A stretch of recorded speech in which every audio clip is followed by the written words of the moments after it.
G'day, my name is Mark Fennell and welcome to the MindMatters Spotlight on bullying. Now, bullying in schools, it is just one of those issues that never, ever seems to go away, but we are going to take a crack at it today. With me are Adjunct Professor Ken Rigby from the University of South Australia.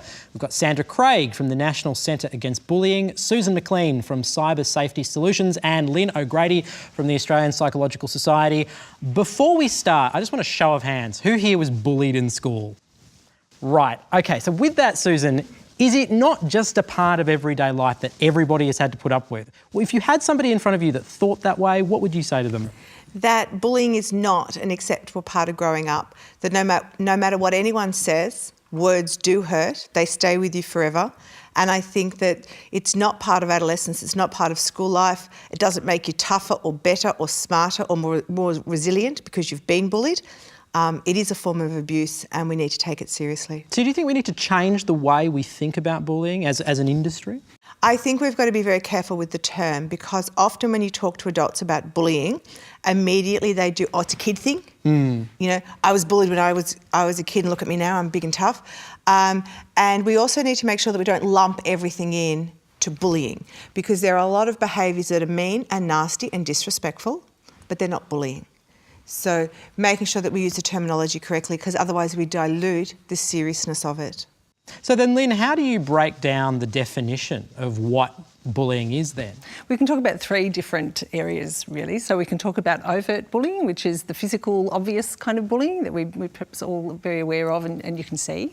Then there's the covert bullying, which is the much more hidden, so much harder to actually identify and much more subtle. So the sneakier kind of bullying, and it can be exclusion, it can be isolating, it can be rumours, whispering, hard to pin down. So it can be really difficult to tackle. And then of course more recently with the advent of technology, we've got cyberbullying, and that brings a whole lot of other kind of areas of concern as well. And again, it can be online using technology, so the same sorts of behaviours and attitudes, but using technology to do that. Is there one overarching strategy that you can take to tackle bullying? Imagine you're sitting in front of a room full of teachers right now and that's who you're talking to. Is there one starting point that they should have?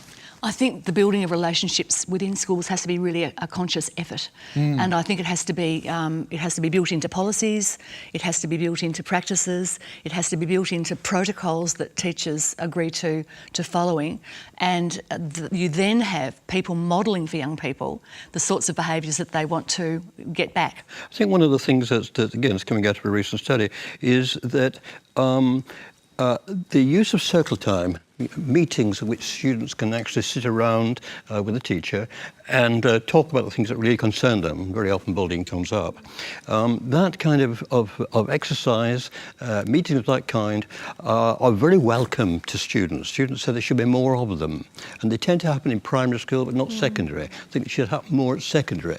And it improves relationships. It gets people to see that they're very often all in the same boat and they should be helping each other. It's not a situation in which you're trying to solve the bullying problem, but you're improving relationships not only between the students, but also with the staff, with the teacher, and making it possible for people to come together and to use the kind of strategies that you've mentioned. Sure. But it's a very important preliminary step, I think, a preventive step, that I think there should be more of it.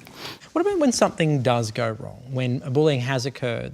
There's a lot of different efforts, I suppose, that schools have been going to for a long time around this, and some of them don't work very well at all, but others do. So I think for a school to work out what is it that we need to put in place well before the incident happens, and there are approaches, whether it's restorative practices or method of shared concern. So there are particular approaches that require investment in training and resourcing teachers, so that you've got some understandings, you've got people who are well trained and well equipped to do that. So it's not necessarily something you do at the time. It's something that, again, is part of that whole planning, part of policies, part of work with families and with students to know that will happen. And it's not one size fits all. No. Because what works here does not always work there. So you've got to be aware of what's going to work best for you, and you might have to change you know, this particular situation might not actually work. Yeah, look, I agree very much that it's necessary to deal with different kinds of bullying in different sorts of ways. There's no, one way of dealing with bullying, because there can be very serious bullying in which people have been violently assaulted, and in cases like that, it's entirely reasonable to use some kind of sanction. Indeed, you must, if it's of a criminal nature. The other extreme, there are certain non-punitive methods which work extremely well. Like what? Well, a shared concern, this is a method that begins when someone or a group of people are suspected of having upset somebody. Suspected. There's no charge, there's no accusation.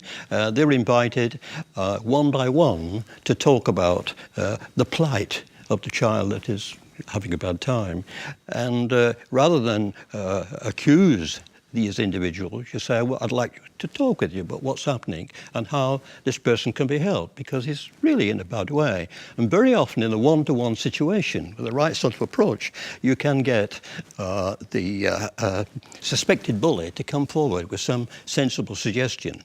What about the bullying that we can't see? So I think if in the school environment, if you're dealing with an issue of cyberbullying, and every school has it, there is not a school in the world that does not have this going on currently, today, right now. But it's not so much reading the piece of paper where Mary's called Sally a fat cow. It's not so much that, because that will normally manifest itself at school by a change in social cohesion in the class. Previous friends are not friends anymore. You'll see isolation happening. So through that, then when you have your conversation, you can then find it was because that I was excluded last night online, or someone sent a nasty text message, or things like that. Does technology itself play a role? Are there ways that the school can employ websites, apps, something technical that can go some way to fixing cyberbullying, or is it really about culture and imbuing that sense of value and respect? I think that cyberbullying is not about the technology. It's not a social media site's fault. It's not an app or a device's fault. It's the person pressing the buttons. So it's absolutely a thing where the person is in control. The technology is the conduit. It's allowing it to happen. Susan, this is what you do. You work with schools and you work with families. What are some great examples you've seen where schools have managed that dynamic really well? Ultimately, parents want the best for their children. It doesn't always come across that way. No. It's a very sensitive and emotive issue, so it's about remaining calm. And as Sandra said, the processes, knowing them. If you come and tell me this is what you can expect of me. Remember you read it at the start of the year when you read our policy manual. So you're not winging it, you're not doing it on the fly. Like anything, if you lay the foundations, you are going to reap the rewards. Ken, I want to talk to you about families. What are really great examples of schools using that relationship with families to get a positive result that you'd like to see more of? We find that about a third of parents in a recent survey said they didn't know whether the school had a policy or not.